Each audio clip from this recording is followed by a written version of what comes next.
Fife, spring 2014. And Scotland is shocked by 3 child deaths in quick succession. I can confirm that we've recovered the body of a young boy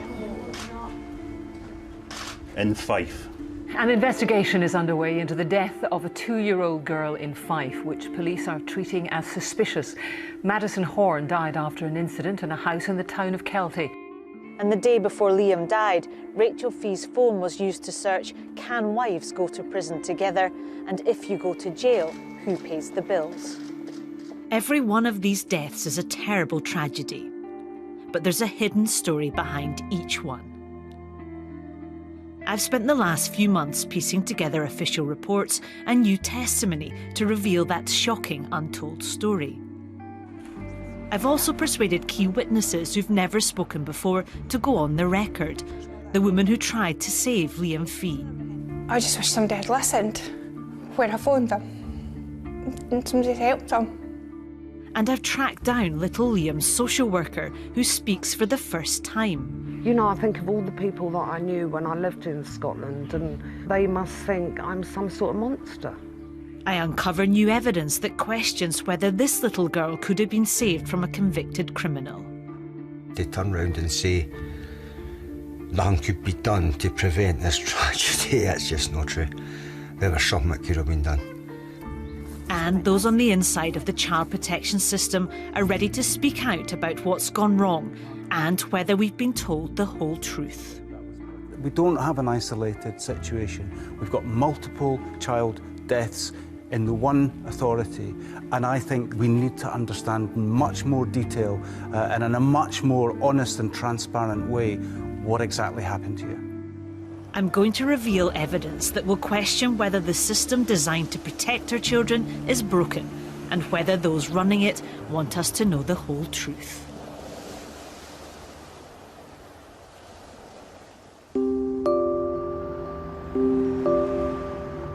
March 2014. Police investigate the death of a 2-year-old in an otherwise unremarkable house in Thornton. What emerges about Liam Fee's short life is beyond comprehension. Police discover his mother Rachel and her partner Naomi had tortured and neglected him and 2 other children. Liam had been left alone for hours upon end in a pushchair. One boy was locked in a cage, his hands bound with cable ties. Little Liam died from a ruptured heart. Doctors found over 30 injuries, including double fractures of his arm and leg. They said he would have been in agony. From the start, Rachel and Naomi Fee were in this together. The murder, the abuse, the cover-up. But after sentencing, they'll be taken to separate prisons. They'll spend the next 20 years of their life apart. I covered the trial. It saw Rachel and Naomi Fee convicted of murder. Now I'm returning to this case. But in a way, it's never left me. For 7 weeks last summer, I sat here in this courtroom listening to the most truly awful detail of physical and psychological abuse to young children. It really, really was awful, and I think about it almost every day. But the responsibility for Liam's murder sits squarely with Rachel and Naomi Fee, and they're serving life sentences as a result. But what I really want to know is, could an earlier intervention by social services have saved Liam? And that has meant persuading one key person to break their silence. Heather Farmer was a key witness in this trial. She was Liam's childminder. She's always refused media interview requests, until now. The first time Heather met Liam, it was a sunny summer's day. Rachel and her partner come in and she had wee Liam with her. It was a really nice day. We were actually in the garden with the children.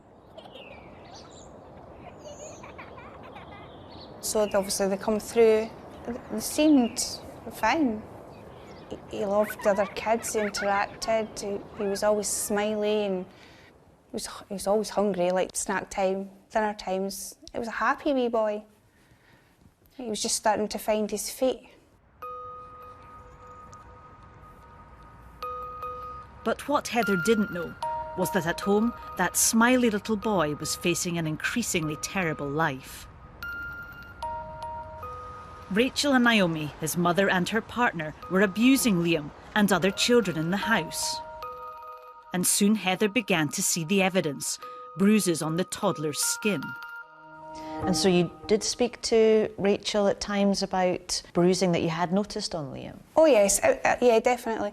Yeah, and there was always a plausible excuse for the marks on Liam. But no excuse could account for how Liam was when he turned up at Heather's at the very beginning of 2013.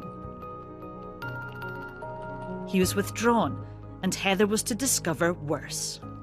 He had a really big bruise across his forehead, and I had said to Rachel, gosh, what happened? And she was like, he fell out of his cot, but I never found him till the morning. He was still sleeping. And then obviously alarm bells started ringing, and I just had this knot in my stomach, this feeling that something was seriously not right. We know now that this was an early sign of the systematic abuse Rachel and Naomi Fee were subjecting Liam to. Heather was Liam's best hope for help, and she made the difficult decision to contact social work.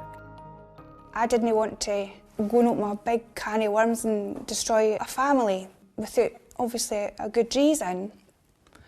So I phoned social work for some advice and explained who I was, and I was looking for some advice. He's like, you're either making a complaint or you're not. And I was like, but I don't know. Well, you're either making a complaint or you're not. And at that, I put the phone down. Heather was left confused and not sure what to do. She'd hoped for more help from social work.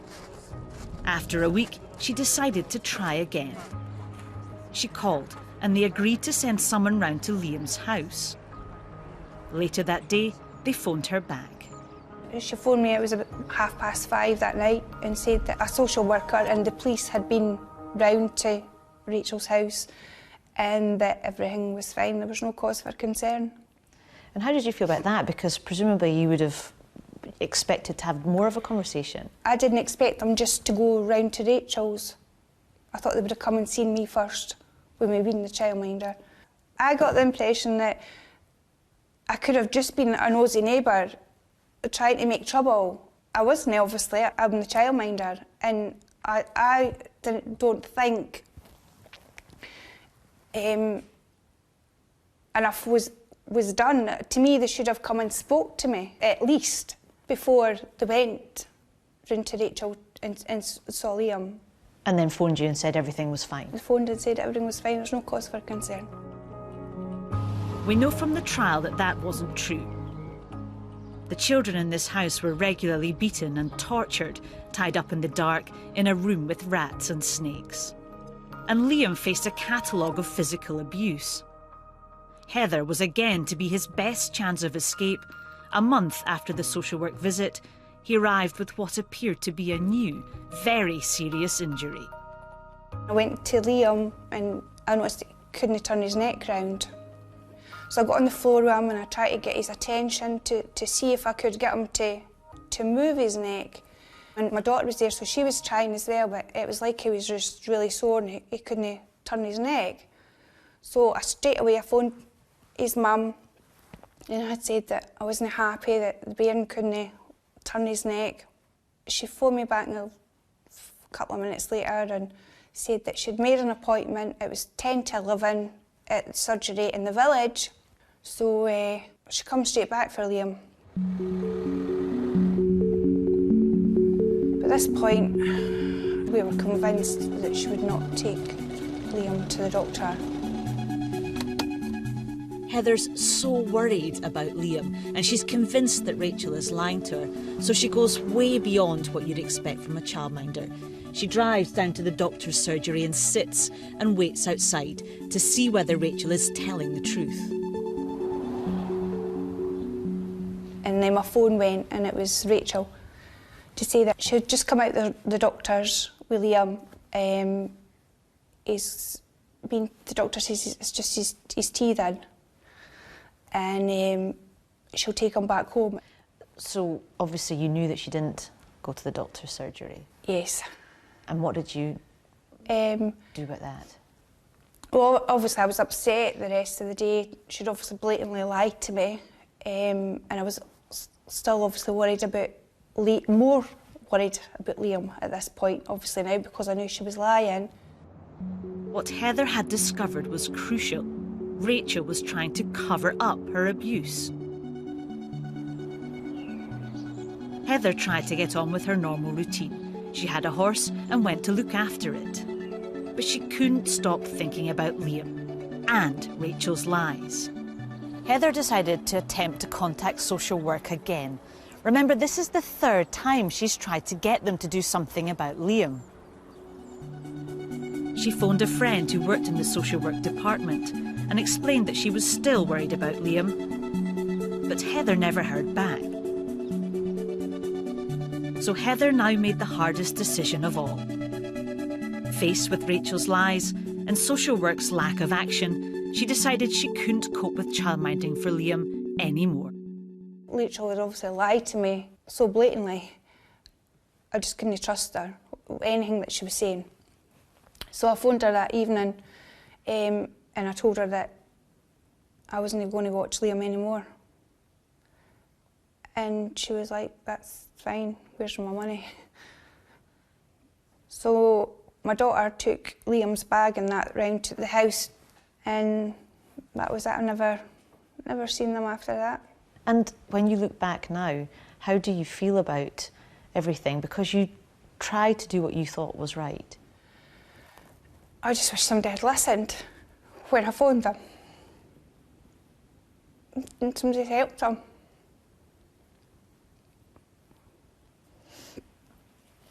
How does that make you feel? Thankful. Nobody helped them. But I tried.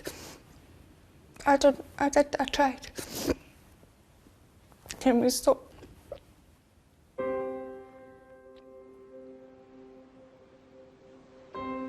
We'll come back to Liam's story later and see it from another perspective. Liam isn't the only child killed in Fife where social services stand accused of not doing enough. I've been researching other cases too.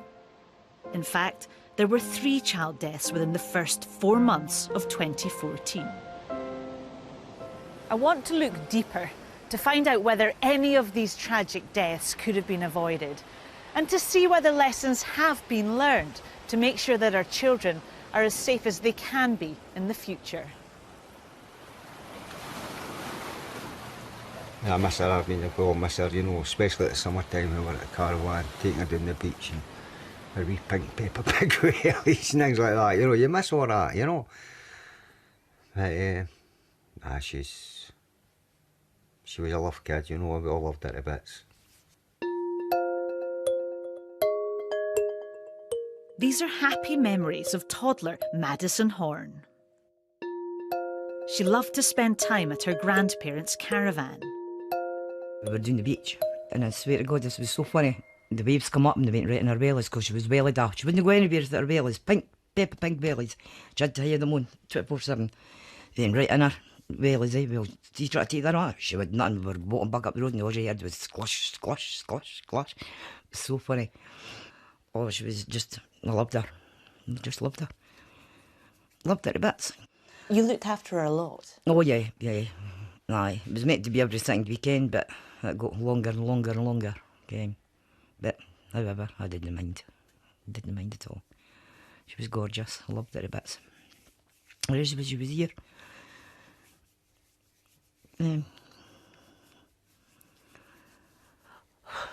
But she always had a smell. She used to run about the front gate and hiya, hiya, you know, to everybody. And, you know, it's crazy. Crazy what happened to the wee kid. Oh. In late 2013, Kevin Park, Madison's mum's new boyfriend, moved into her house in Kelty. See, the minute that boy went to sleep there, that's when I started noticing things. Yeah? She was peeing out the door. She wasn't wanting to go in. What did you know about Kevin Park? I knew he was a drug abuser. I knew he took drugs. I knew he'd been a criminal. I knew he'd been in and out of prison. I kind of was a bit of a tearaway, but no, nothing like that. You know what I mean? I would never have thought that he would have done anything like that. Didn't he? What Kevin Park did was beyond anyone's worst nightmares. In April 2014, he was babysitting Madison while her mum was out. He attacked her, beating her with a pool cue, slamming her head against a wall so hard it left indentations in the plaster. Then Park called an ambulance, claiming Madison had fallen.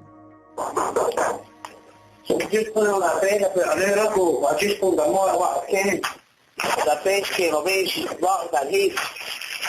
That is one of 5 for I can't try to keep it up. Madison here.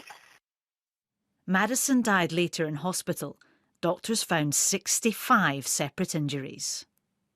I heard the injuries and description of what had happened and through the trial, and I'm thinking that my wee granddaughter was out there probably screaming for her day, and I'm in here watching a football game, watching a Grand Prix, killing time to go out and work at 6 o'clock at night. You know, I try to blow that out, you know, thinking, imagine her screaming for her day and I wasn't there, you know. I'm sitting here watching telly. You know, I didn't sort of try to not think about that very often when it does upset me, you know.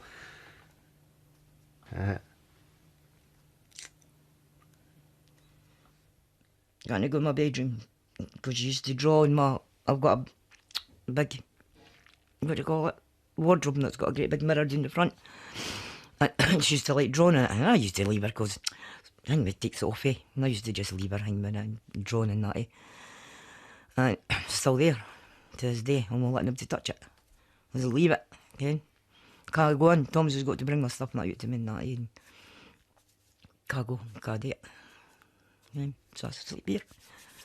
I have done for him. Madison died. Yeah.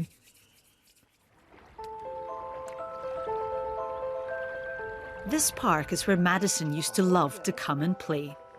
The Haldanes can barely stand to visit it without her. It must be quite hard to come back, is it? It is, actually. This is the first time I've been down here in about 2.5 years, to be honest with you. In 2.5 years, I've never come near the park, to be perfectly honest with you. So, but however, so that's what she liked, eh? And the question they've always had was everything done to protect their granddaughter from Kevin Park.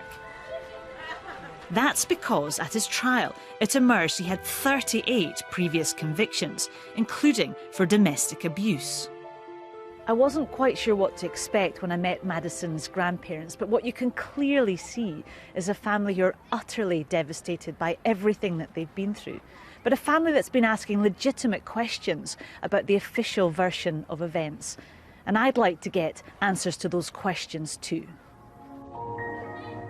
So my next step was to look at what had been done to protect Madison. And that meant looking at the official investigation into her death by the council and other agencies involved, like the NHS and the police. The significant case review. When a child is murdered or very, very critically injured, it's the responsibility of the local authority and their Child Protection Committee and partners to conduct a significant case review. So they will ask an independent professional, could be a social worker, could be a lawyer, to gather all the evidence to find out what happened, but critically how it could be prevented, and then even more importantly, to make sure that recommendations are put in place to try and prevent those occurrences happening.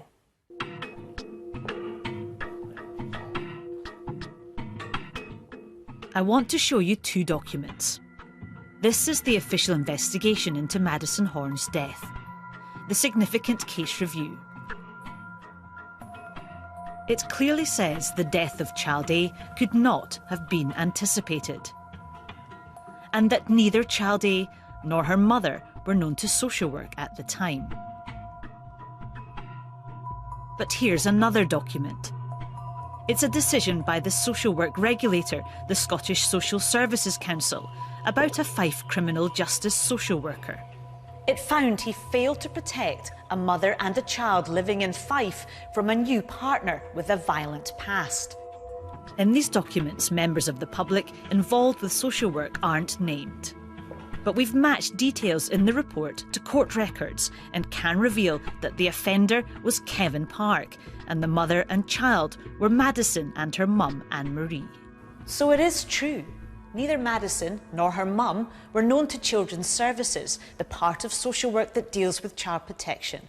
But her killer, Kevin Park, was being monitored by Fife Social Work's Criminal Justice Department. This raises serious questions about what the official version of events is missing out.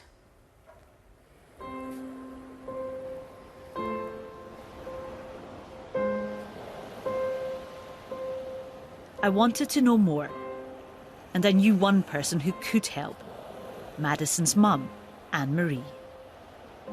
Anne-Marie's been very careful to avoid the media. In fact, she's never given an interview of any kind. But this programme contacted her, and she told us something that again challenges the version of events in the significant case review. She says the social worker named in the disciplinary hearing visited her as part of his duties monitoring Kevin Park. So we now know that a Fife social worker not only knew that Kevin Park was in a new relationship, but he knew it was with Anne-Marie, and he'd even met her.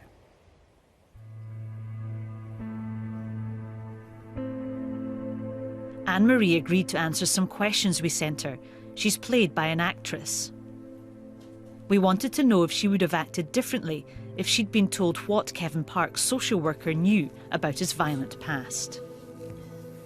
Kevin Park has ruined my life by taking Madison away from me. She was my one and only. And if I'd known then what I know now, then there would have been no relationship and things would have just stayed the same as friends. And to answer your question, if I think that social work failed to protect my daughter, then yes, I do. And I think they could have done more to protect. And maybe she would have still been here today if they'd done their job right in the first place. Maybe I would have been able to prevent it if I'd known more. So yes, the system failed.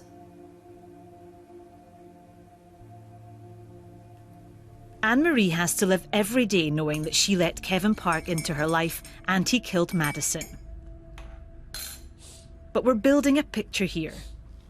Criminal justice social work clearly knew about Kevin Park's violent past, and Anne-Marie says they failed to warn her.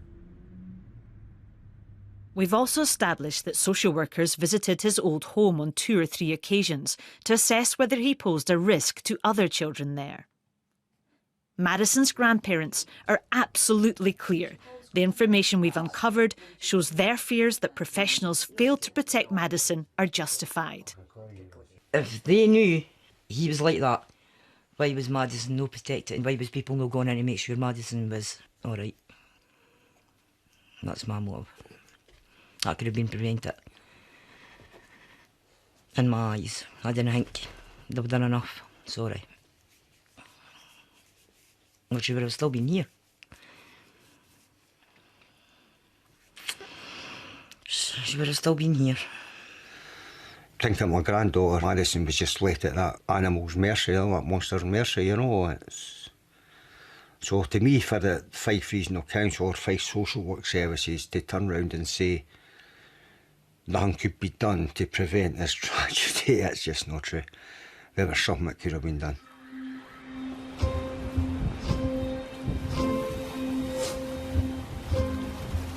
We wanted to know how those responsible for child protection in Fife The council, the NHS and police explained what seemed to be very obvious problems with the official version of events. We put all the detail you've heard about Madison's case to them and asked for an interview. They said that they would never discuss the individual circumstances of a current or former employee, and they refused to be interviewed about this case or anything else you'll hear about in the programme. On Madison's case, they told us in a statement that the significant case review concluded that Madison's death could not have been anticipated and there was no immediate reason to suspect the partner would behave the way he did.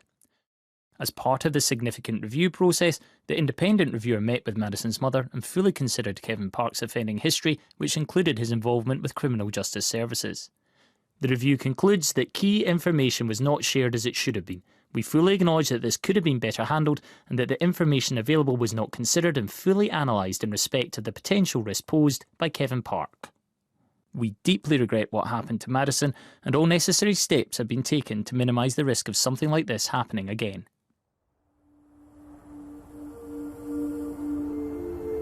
We'll come back to Madison later in the programme. But as we know, hers isn't the only case involving a child in Fife. In the same few months of early 2014 that saw Liam and Madison murdered, another child went missing. Neighbours searched frantically for MIKAEEL Kular. As you know, he's a 3-year-old boy. He's 2 foot tall.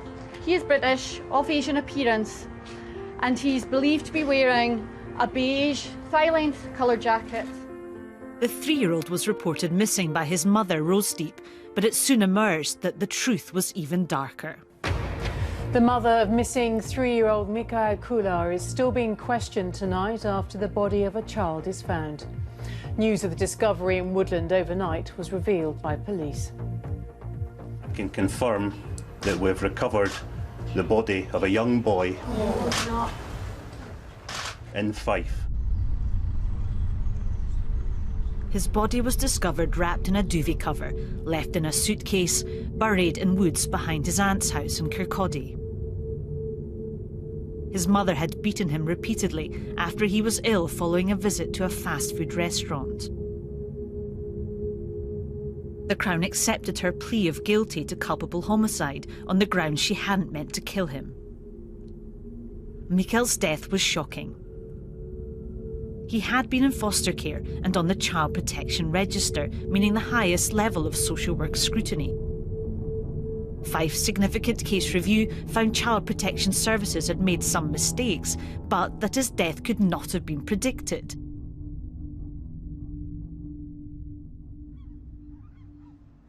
Given what I'd discovered about the Madison Horne significant case review, I wanted to find out if the official version of events was the whole story here.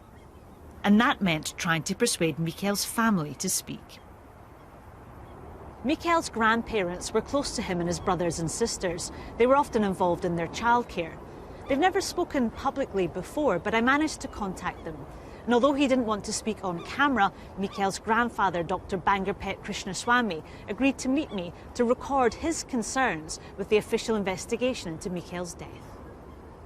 He told me the significant case review doesn't answer all their questions. I have a feeling they don't have the culture of learning. No. Because they feel by admitting failure, you are showing the whole department culture of inefficiency and all that. Dr. Krishnaswamy says despite warning social services on 2 or 3 occasions about their concerns for the children, they felt excluded from any decisions about their future. We know they went to visit, but what happened? But I would have thought you would come and ask, do you have any concerns? This is what we are going to do now. This is the decision we have taken. We were eliminated from the scene. That's how I felt. He's worried Rosedeep's history of depression wasn't taken into consideration. She has suffered from severe depression on and off since the age of 16, 17, after her father's death. Yes. She was very close to her father. He said the family had worries about social services even before MIKAEEL was born. Rosedeep had planned to have him and his sister adopted, but she suddenly changed her mind.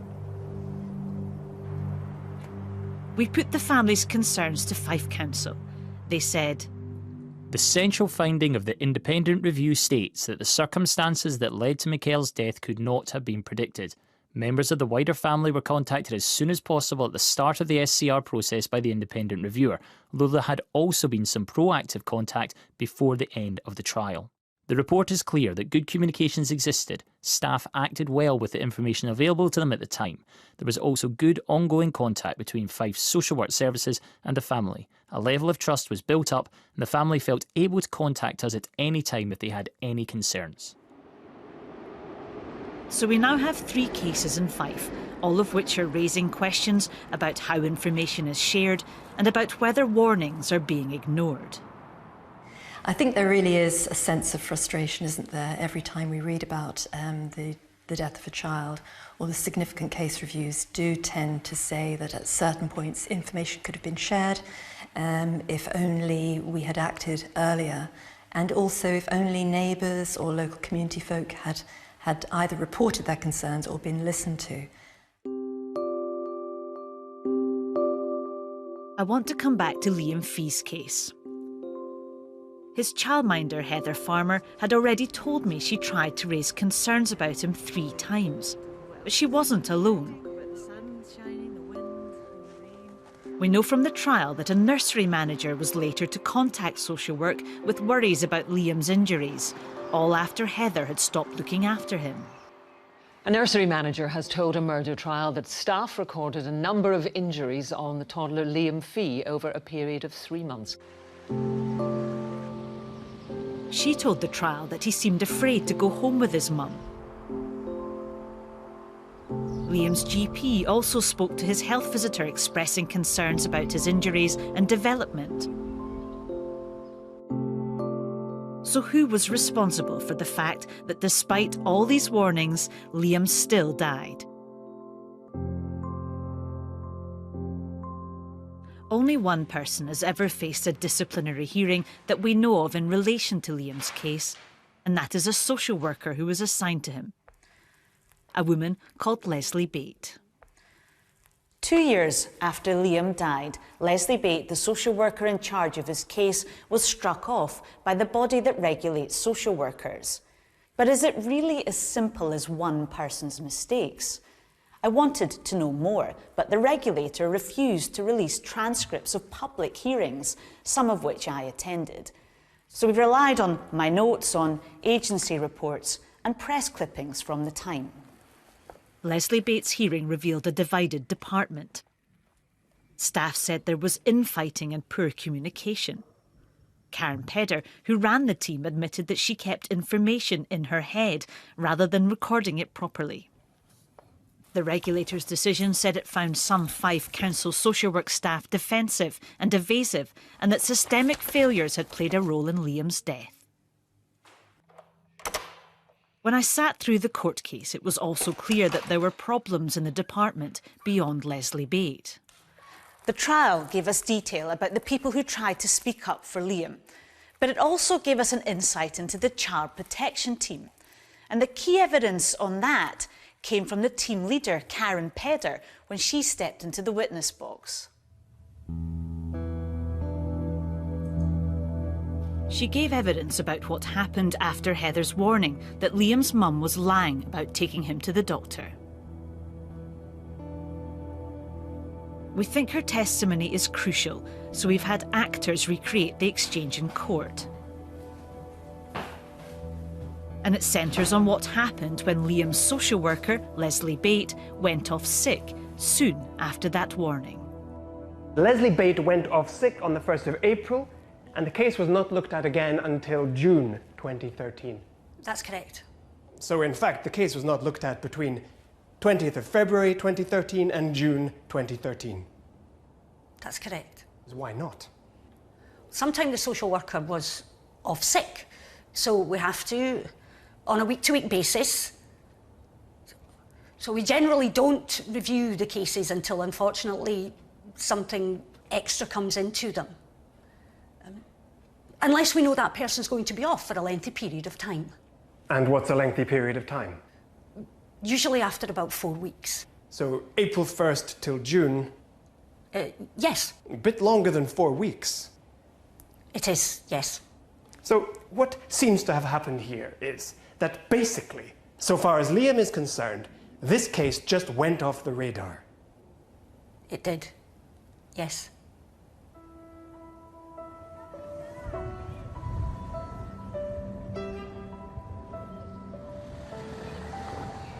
Soon after all of this, Leslie Bate left Fife Social Work's employment.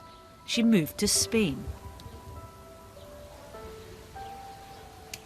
I've spent months trying to track her down. After a few dead ends, I've had a breakthrough, and she's agreed to meet me. It's 7:30. Leslie Bate has agreed to come here to meet me. She's coming in about half an hour.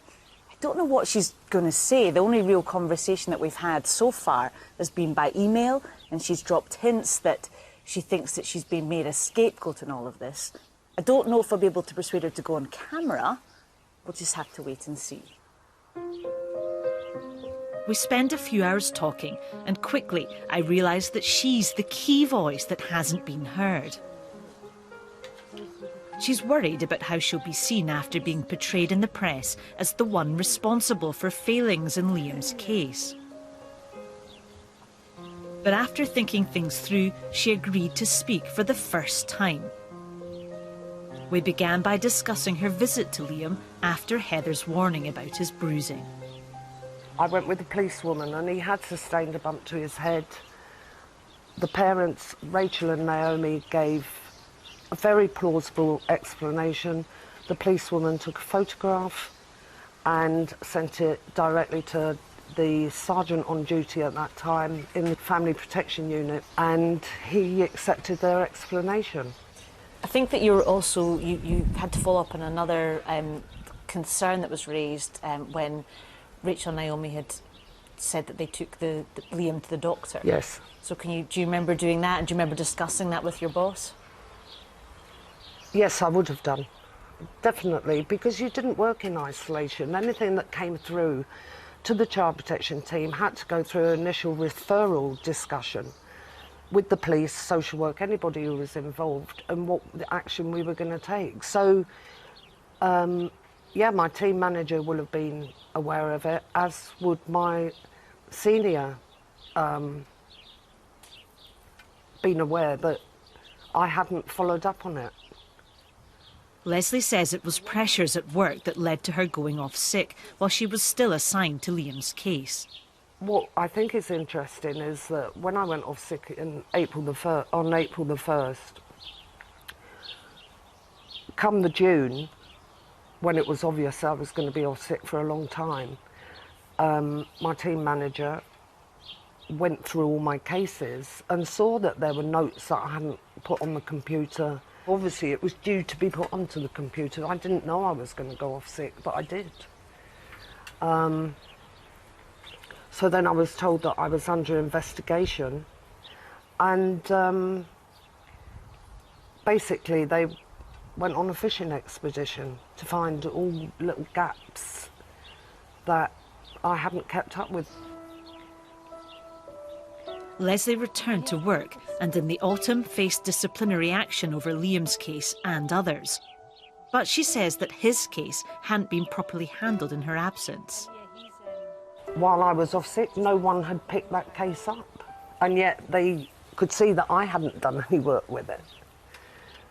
You know, in the September, and Liam still had 6 months to live at that stage. Do you admit that you did make mistakes? Oh, I know I made mistakes. I know I made mistakes. I was falling apart. I shouldn't have been at work. And how do you feel about Liam Fee?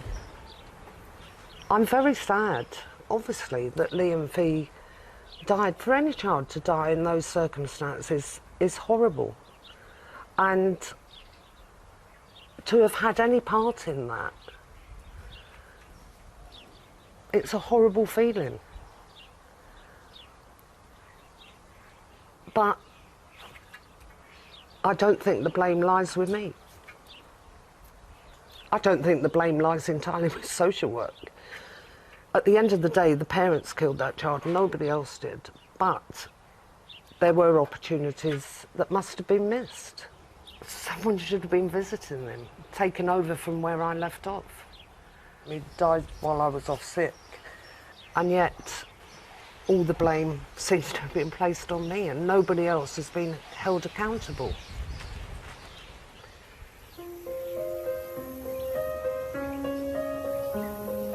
Meeting Leslie has allowed me to understand the bigger picture of what was going on in the child protection team. The evidence at her disciplinary hearing was clear. She made mistakes, serious ones in Liam's case and others. But she clearly feels she's been unfairly singled out. I really hadn't known what to expect from my conversation with Leslie, but clearly she's got so much to say, and it answers lots of questions. And if I ever thought that this was as simple as one person's mistakes, I now know that that is absolutely not the case. We'll hear more from Leslie later when we return to Liam's story.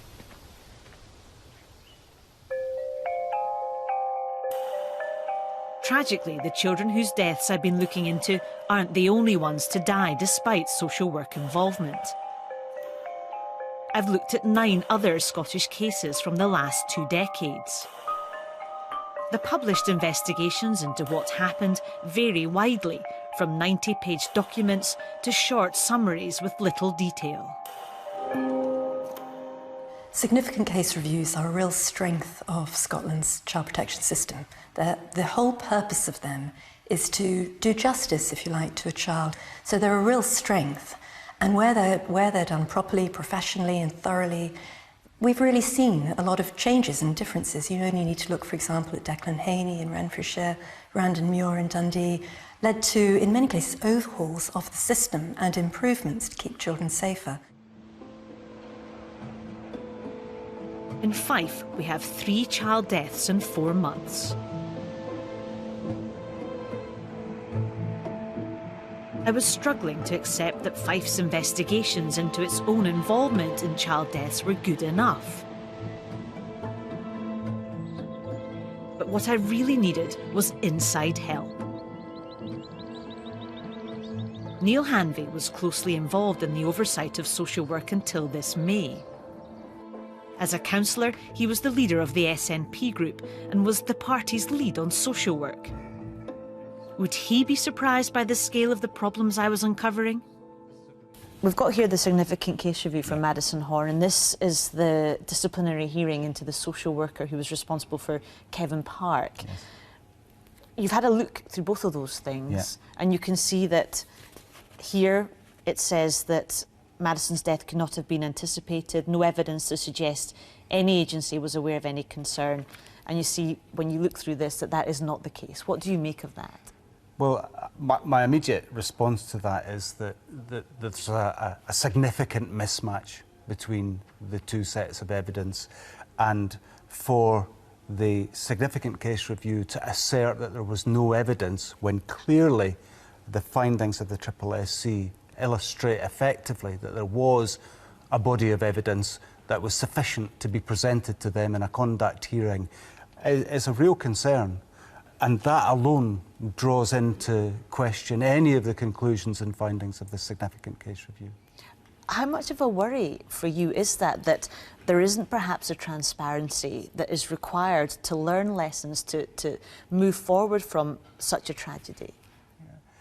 I mean, these reviews have to be meaningful, and they have to have significant substance for them to be effective. If we miss out key bits of information, then we're not being honest with ourselves, and we're missing very important opportunities to prevent the kinds of things that happened in this situation from happening again. So we have one case here where you could say that the facts have not been presented in as transparent a way as they should be. Yes. But we have a situation where 3 children within a matter of months have been killed. If we were talking about one case, if this was an isolated event and we had a rogue social worker whose practice had fallen below the bar, then perhaps my concern would be not necessarily reduced, but it would be focused in on this case. But actually, the situation is that we don't have an isolated situation. We've got multiple child deaths in the one authority. And I think that given this information and that situation, those circumstances make the case unanswerable. We need to understand in much more detail and in a much more honest and transparent way what exactly happened here.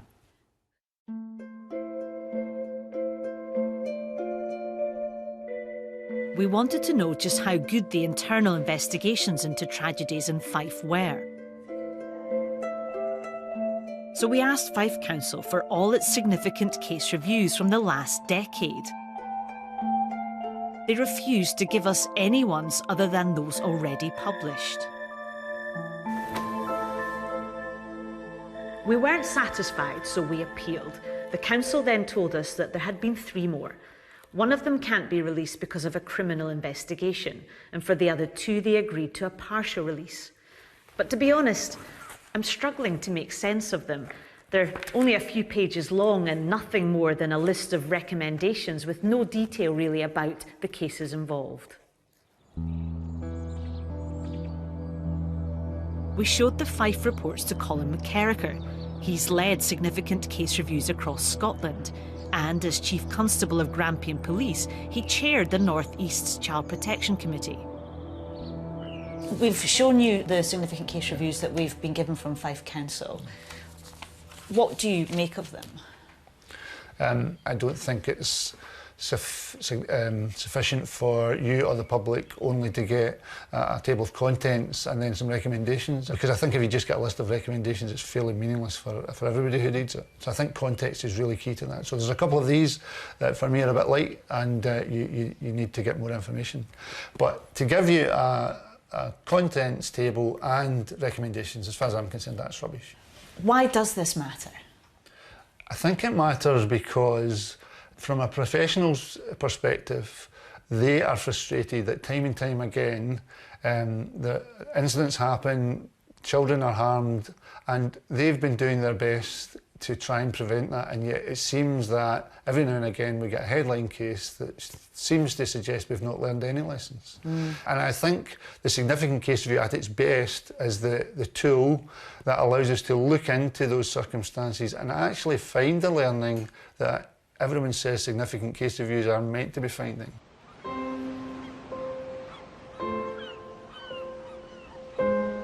And it's hard to get away from the feeling that these reviews, however good or bad they are ultimately the agencies involved policing themselves. Child protection committees across Scotland are largely made up of councils, the NHS and the police. They have independent chairs, but decisions about who carries out a significant case review or what information to publish are made by senior figures in the organisations involved. Again, Fife refused to be interviewed, but in a statement they said, "Since 2015, here in Fife, we publish and publicise the results of significant case reviews to promote learning as widely as possible across all appropriate agencies, both within Fife and across the country. It's important to stress that we have fully acknowledged and accepted the findings of these reviews and that we could have managed aspects of each case more effectively. We have been as open and transparent as we can be in the published documents.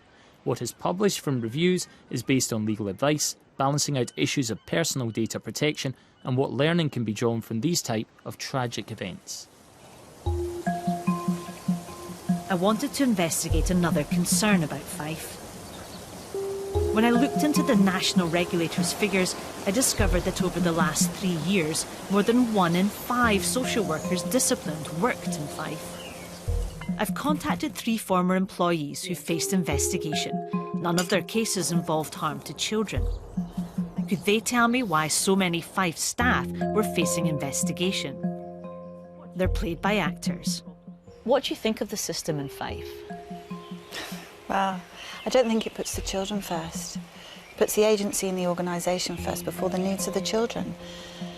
And I don't understand how they can expect people to do more and more work with less resources and not take responsibility for that. There's always someone who appears to be the fall guy for a major issue. And there's nothing to suggest that anybody has taken any responsibility above the individual worker level. There's a bunker mentality. They're defensive initially. They will close down conversations or debates. And they're not that particularly open to being challenged. It's left me feeling sorry for the children that come into the environment and sorry for the social workers that have to deal with it. I mean, if you were to pay me £1 million, I wouldn't go back into that environment. I mean, Fife is a big area. It's also the third biggest local authority in Scotland, of course. But to have 3, potentially more, avoidable child deaths in such a short period, I would have thought that would be an obvious red flag to anyone. We put this testimony to Fife Council. They said, "Our staff work hard, often in distressing circumstances, to help children have the best childhood possible." An inspection of our children's services published in 2016 found a positive picture of children's services in Fife. As part of this process, it surveyed all social workers and found that 95% felt valued by the service, 97% felt that they received effective support, and 90% reported that morale was good. We have also invested significantly in our children's services. This does not support comments by the 3 former staff members. But I had found one former Fife social worker who would go on the record. When I travelled to Spain to meet Leslie Bate, she'd made it clear that she had felt targeted unfairly. But she also was to paint a picture of an employer unable or unwilling to help a staff member who was in desperate trouble. Can you describe your workload at that point? Yeah, I think the workload was heavy, and I found it increasingly difficult to cope with. The team manager didn't seem to be able to cope with the dynamics in the team. Yeah, it just became too much for me. I was crying all the time at work. I was just losing control, and my team were well aware of that. That was what was happening.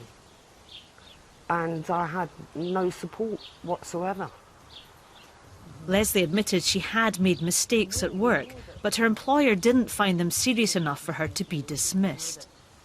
Yes, so I kept my job, and I was re-employed in a children and families team, an area team. But it was clear when I eventually went back to work that I couldn't cope. You know, I was still quite damaged from the breakdown, and effectively I had another breakdown within 2 months of joining another team. I ultimately lost my job 2 months after that due to ill health, and it was easy to scapegoat me because I'd left. You know, saves blaming somebody that's still there doing a job. I mean, I loved my job. And I think, you know, I was a good social worker. Not at the end. Not at the end. I wasn't any good to man nor beast, probably. And how do you feel about the fact that, as you say, you were made a scapegoat? Well, it's horrible. It's a horrible feeling. Because people believe what they read in the press. And, you know, I think of all the people that I knew when I lived in Scotland, and that they must think I'm some sort of monster. And it's not nice to be thought like that. At all. Thought of like that.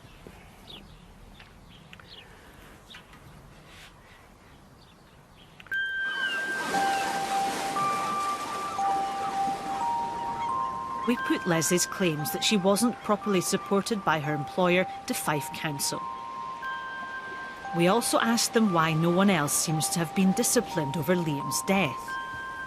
They didn't answer those questions, but in a statement they said, "As a responsible employer, we would never discuss the individual circumstances of any current or former employees."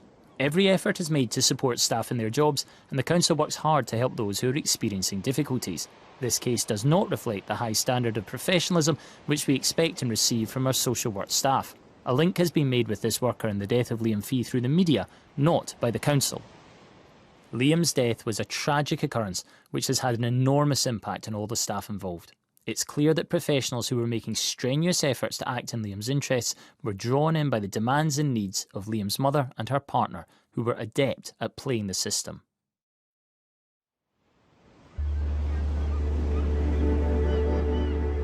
So back at home, where did Leslie's story and everything else I'd learned leave my investigation? Fife Council's social work department recently had a positive inspection from the Care Inspectorate. And the council says it has invested heavily in children's services. Still, at the end of this investigation, there remain unanswered questions about what exactly happened in these cases and why. And it's extremely frustrating that nobody from Child Protection in Fife would sit down and directly answer them in an interview. But more importantly, what about the families and the people who cared for these children, who are still left feeling they've not had a full account of what happened to Liam, to MIKAEEL and Madison? I think an independent review headed up by a competent professional, supported by lay members, should begin an immediate investigation into the allegations that this programme is making and into the wider implications of that in terms of if there was a deliberate attempt to obfuscate the facts around the Madison Horn case. Over the past 3 years, I believe that's 3 or 4 kids within a 15-20 mile radius of where we are has suffered at the hands of people like that. I mean, for them to turn around and exonerate themselves on every occasion, that's no, the machine's broke. That machine's not working. And you're not talking about, you know, commodities here, you know, you're talking about innocent, defenceless kids.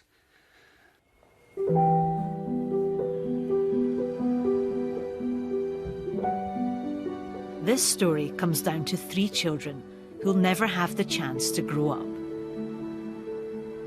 What we used to do with our grandchildren is when they were 7, they always went on holiday with Gran and Di. No parents, all inclusive, as much ice cream as you want. I give them 2 weeks of craziness, man. You know, I love doing that to my grandparents. And I was probably saving up to take Maddie away there now. Getting her ready to go. But, no. No.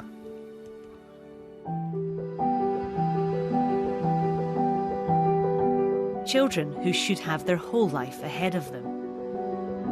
We know they went to visit, but what happened, we were eliminated from the scene. That's how I felt.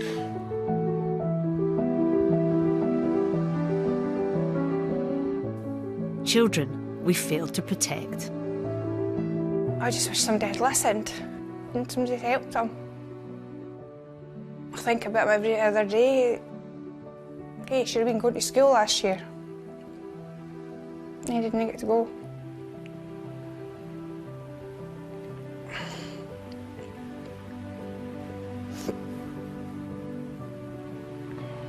What a game.